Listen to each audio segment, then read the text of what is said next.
Hey guys, Missy here from EdgeBuddy, and with nutrition coaching, exercise stuff, meal prep questions come up all the time. And yes, our coaching gets you guys equipped to start making healthier choices and to learn what to do to meal prep, organizational skills and stuff like that.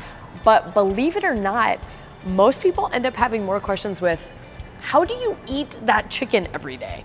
Or how are you preparing this in a way that 3-4 days later you actually want to eat it? So today I'm gonna actually talk about some cooking tips that when you've done it for a while, is kind of things, tricks of the trade that you have. But if you've never prepped for more than just dinner that you're making with your family, you may not know.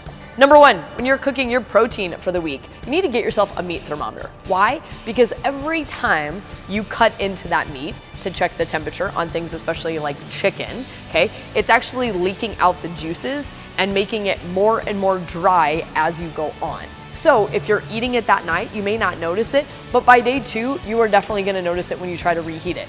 Other reason to do the meat thermometer is so that you can cook it to the exact temperature that it needs to be, but not overcook it. Again, if you're eating it that night, you probably would never know, but if you overcook chicken, okay, yes, it's done that night and you're good, but then again, by day 2 or 3, every time it goes back in that microwave, you are gonna notice it, and it is not gonna be something appetizing you wanna eat, and that will be enough to sometimes throw you off your plan, and then you just run to get fast food.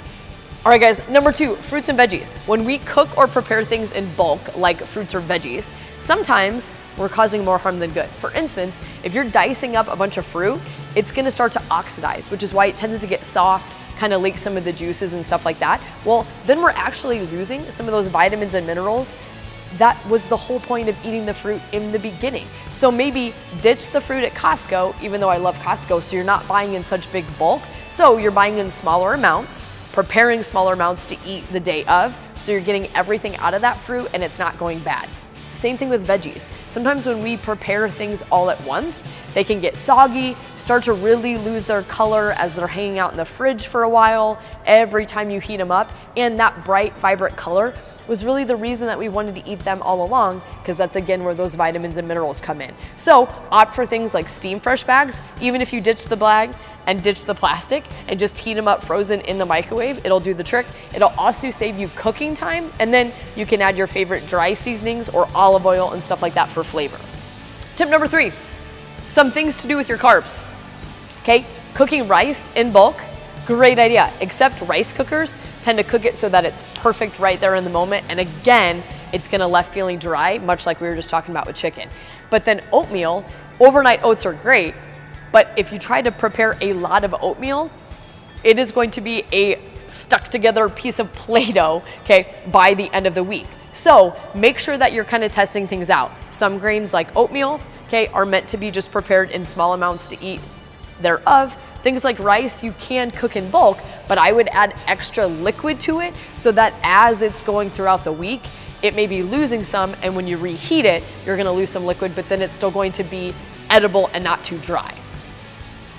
All right guys, I hope some of these tips were helpful, and again, it's basic cooking tips.